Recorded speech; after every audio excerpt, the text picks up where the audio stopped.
अमरनाथ यात्रा अगर आप जाने का प्रोग्राम बना रहे हैं तो आप बिल्कुल भी इधर उधर ध्यान मत दीजिए, सीधा ऑफिशियल वेबसाइट में आइए, श्री अमरनाथ श्राइन बोर्ड।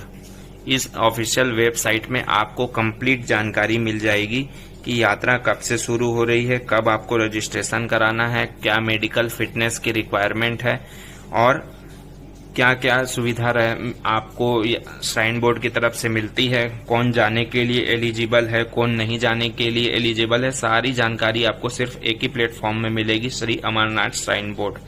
यहीं से आपको सभी जानकारी लेनी है। यात्रा जैसे कि यात्रा जब भी स्टार्ट होती है तो लगभग जून लास्ट वीक और जुलाई फर्स्ट वीक में होती है, तो उससे जस्ट 2 महीने पहले रजिस्ट्रेशन अप्रैल फर्स्ट वीक में स्टार्ट हो जाता है। उसी के समय आपको जाकर के मेडिकल फिटनेस बनवाना होगा, जो कि जिस सर्टिफाइड डॉक्टर जो रहते हैं उनकी लिस्ट भी इस श्राइन बोर्ड के वेबसाइट में मिल जाएगी और उसी डॉक्टर से आपको सर्टिफाइड बनाने के बाद आपको रजिस्ट्रेशन कराने के लिए भी ऑनलाइन और ऑफलाइन सुविधा रहती है। ऑनलाइन का प्रोसेस अलग है, थोड़ा सा ज़्यादा परेशानी होती है। जब आप यहाँ से जाएंगे आपको जगह जगह पर वेरीफाई करवाना पड़ेगा। ऑफलाइन के लिए भी सेंटर्स दिए गए रहते हैं, जो श्राइन बोर्ड द्वारा दिए गए रहते हैं। वो सेंटर्स की भी लिस्ट यहाँ पर अपलोड की जाती है, वहीं से जाकर के आपको ऑफलाइन रजिस्ट्रेशन कराना होता है। ऑफलाइन रजिस्ट्रेशन कराने में यह फायदा रहता है कि आपको आगे चल के बहुत ज्यादा वेरिफिकेशन नहीं करवाना पड़ता है। सिंपल यात्रा रहेगी आपकी, डायरेक्ट RFID कार्ड बनवाएंगे और उसके बाद आपकी यात्रा में ज्यादा चेकिंग और वेरिफिकेशन नहीं होता है।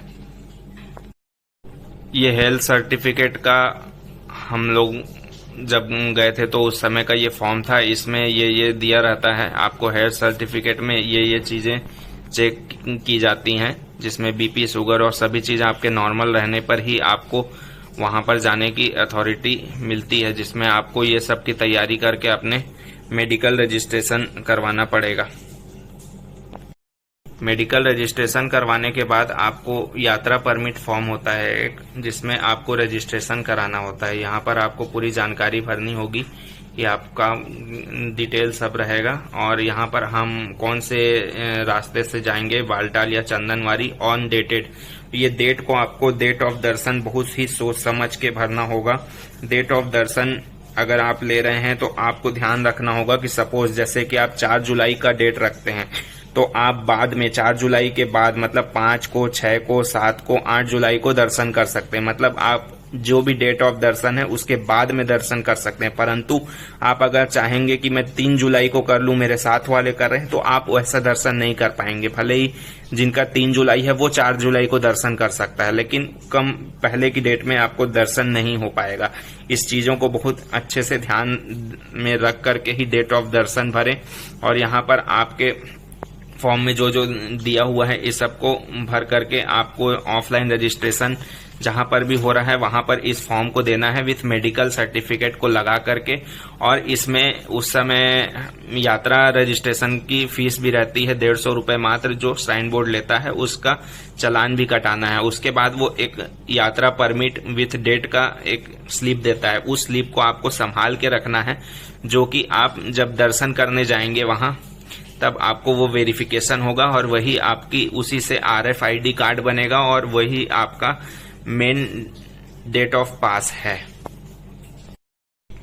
अमरनाथ यात्रा करने के लिए 2 रास्ते हैं, एक पहलगाम से, एक बालटाल से।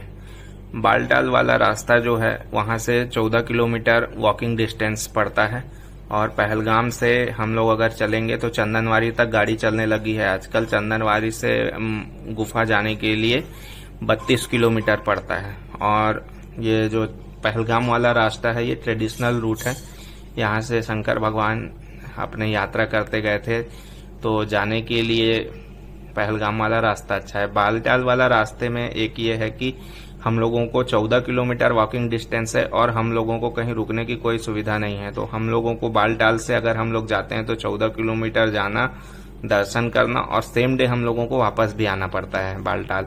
और इस बीच यहाँ पर बालटाल वाले रास्ते में थोड़े लंगर भी कम है और ये जो रास्ता है वो एकदम खड़ी चढ़ाई है इसमें, एंड सबसे ज़्यादा दिक्कत यहाँ पर यह है कि यहाँ पर डस्ट बहुत ज़्यादा होता है। अगर बरसात हो गई, जो कि अमरनाथ यात्रा में बहुत ज़्यादा कॉमन है, मौसम बहुत ज़्यादा बदलते रहता है, तो यहाँ पर हम लोगों को पैदल चलना एकदम मुश्किल हो सकता है। अगर आप फैमिली के साथ जा रहे हैं तो बालटाल वाला रास्ता बिल्कुल भी नहीं प्रीफर करें। जाने के लिए पहलगाम वाला रास्ता अच्छा है, और उतरने के लिए जो है बालटाल वाला अच्छा है, क्योंकि उतरने के समय आप दर्शन कर लेते हैं तो आपको जल्दी से जल्दी नीचे आना रहता है, क्योंकि ऊपर तुरंत मौसम बदलते रहता है। तो अगर हम लोग गुफा से बालटाल से अगर उतरेंगे तो एक एवरेज स्पीड से चढ़ने वाला आदमी 4 घंटे में वो गुफा से बालटाल में उतर जाएगा। हम लोग पहलगाम रास्ते से गए थे, क्योंकि हम लोग फैमिली के साथ थे, और पहलगाम रास्ता जो है थोड़ा चढ़ने के लिए इजी है, जैसे कि मैंने बताया। तो सबसे पहले हम लोग पहलगाम आते हैं। पहलगाम आने के लिए जम्मू से हम लोग आएंगे बस से, जो कॉन्वॉय रहता है, वहाँ से हम लोग आते हैं पहलगाम। पहलगाम में आकर के हम लोगों को नुनवान में चेक इन करवाना पड़ता है। नुनवान बेस कैंप में रुकने की सुविधा है। आप अगर बाहर भी रहना चाहते हैं तो पहलगाम एक बहुत अच्छा हिल स्टेशन है, तो वहाँ पर होटल्स बहुत अच्छे अच्छे मिल जाते हैं। और पहलगाम में बाहर थोड़ा 1-8 किलोमीटर जाके हम लोग रहने की सुविधा है। जैसे ही अगले दिन होगा तो पहलगाम से चंदनवारी के लिए गाड़ी मिलती है। वहाँ से चंदनवारी 16 किलोमीटर है। चंदनवारी बेस कैंप से चेक इन होता है, जहाँ से अब हम लोगों को पैदल रास्ता चालू होता है। तो चंदनवारी जाने के लिए हम लोग को गाड़ी मिलेगी। उसके बाद चंदनवारी से हम लोग आएंगे। पहले दिन हम लोग आते हैं तो पहले दिन का हमारा टारगेट रहता है शेषनाग, जो कि 12 किलोमीटर रहता है। तो फर्स्ट डे हम लोगों को 12 किलोमीटर की चढ़ाई करनी पड़ती है। फिर शेषनाग बेस कैंप है। शेषनाग बेस कैंप में हम लोगों को रुकने की सुविधा अच्छी खासी है। अगर शेषनाग हम लोग जल्दी पहुंच जाते हैं, अगर दोपहर में 2 बजे के पहले अगर पहुंच जाते हैं, तो हम लोगों को आगे जाने का मौका मिल सकता है सेम डे। अमूमन ऐसा नहीं होता है, बहुत कम ही चांस रहता है कि हम लोग 12 बजे के पहले पहुंच पाते हैं। तो पहला स्टॉपेज हम लोगों का शेषनाग में रहेगा। शेषनाग के बाद अगले दिन जब हम लोग चलना शुरू करेंगे तो शेषनाग से दूसरा हमारा स्टॉप रहेगा पंचतरणी। पंचतरणी जो है शेषनाग से 14 किलोमीटर है, और इसमें एमजी टॉप, जो पूरे यात्रा की सबसे ज़्यादा खड़ी चढ़ाई जो है एमजी टॉप, महागणेश टॉप, वो पड़ता है। उसके बाद पुरुष पत्री पड़ेगी। पुरुष पत्री में बहुत अच्छी लंगर की व्यवस्था रहती है। और दूसरा स्टॉपेज हम लोगों का पंचतरणी में रहता है। पंचतरणी रुकने के बाद हम लोग अगले दिन जब चलेंगे तो हम लोगों को सेम डे दर्शन भी करना रहता है और सेम डे बालटाल से उतरना भी रहेगा। तो पंचतरणी से गुफा जो है आपकी 6 किलोमीटर रहती है। 6 किलोमीटर हम लोगों को जाकर के दर्शन करना है। यहाँ पर सामान्य रास्ता है, कोई भी कॉमन आदमी आराम से पैदल चल सकता है। सिर्फ एक थोड़ी सी चढ़ाई रहती है संगम टॉप की, बाकी एकदम सामान्य रास्ता है। और हम लोगों को गुफा में दर्शन करके वापस बालटाल से उतरना होता है। इसमें सबसे ज़्यादा खड़ी चढ़ाई हम लोगों को स्टार्टिंग में थोड़ी सी पड़ती है, जो पिस्सू टॉप है।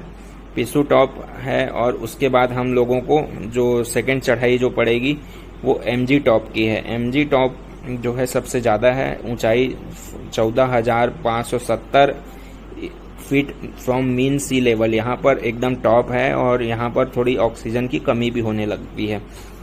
तो अगर आप यात्रा में आने का प्रोग्राम बना रहे हैं तो सबसे ज़्यादा इम्पोर्टेंट है कि आप प्राणायाम रेगुलर करते रहेंगे।